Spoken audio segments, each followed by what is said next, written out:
Hi, Paul Sackis, Good News Planet. I'm here with Robert Thurman. Hello, Robert. Hi, how are you? Nice to talk to you. Nice to talk to you. Actually, again, it's a long time ago. I interviewed you. I think we're sitting in the Dalai Lama's chair at the Tibet House. I Maybe see. 15 years ago. I don't know. I see. It was you started the Tibet House. Yes. Co-found? Well, Richard Gere and I and Tenzing Tetong, who was formerly the officer in New York, we signed the original document. And but even before Richard came on board, we had, without having signed documents, we had started even in '79. Tetong and I had started trying to work on it, and we'd had a few donations and so on. But when we actually officially founded the nonprofit, got the 501c3, that was with Richard and Tenzing Tetong, and then we had a few other founding members. But that's how we did it, and here we are. Now 40 years later, almost 40 years later. What inspired it to begin with? Oh, His Holiness asked us to. He said when he first came to America in 1979, he asked me and some very wealthy lady who unfortunately didn't join too much, gave a little bit of a donation, but he asked us to found a big cultural foundation to support the culture. And he said it was really top importance to him and to keep the culture alive even then.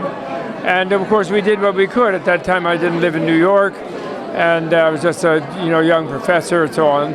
So I couldn't do much. And when Gere came on board in '86, then we really got going. Well, that was '79. Then in '86 we really got to move. So, but you must I consider him my co-founder, him and Tetong. You must have known the Dalai Lama. How did he get to ask you? Oh, I've known the Dalai Lama since 1962, Whoa. And since 1964, actually. So 52 years now. Congratulations. You're a great professor. You're a great humanitarian. You've been on Good News. I know you're part of We and friend Rick Ofick over there. And oh, sure. You're doing lots of good things for humanity. Sure, we do our best. And the last couple questions. What's good news for you, man? Well, what is good news? Well, today is good news because these people are celebrating His Holiness's birthday. The Chinese government is still pursuing a stupid policy of acting like everybody's supposed to not talk about him or to him, or it's the silliest thing. Everybody else loves him, and even they would admit if they met him. But it's just and I think the new people. I don't think Xi Jinping wants to continue that.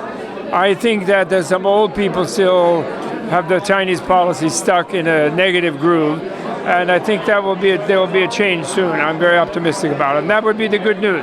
When Xi Jinping would want to shake hands with Dalai Lama, invite him, and bring him back to Tibet, a Tibet that is not under oppression and under police domination, which was the only one he could bring him to, then that will be the good news that I've been waiting for 50 years. And His Holiness for 60 or 70 years, the Tibetans do.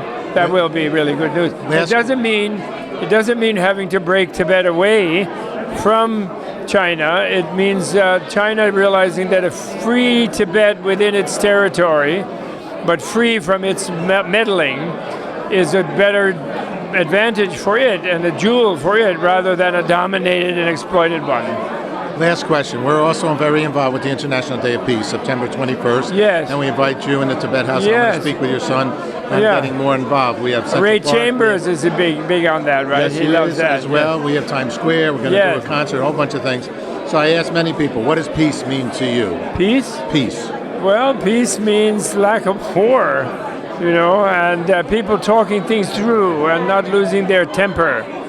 And calming down the different destructive trends that are wrecking the planet.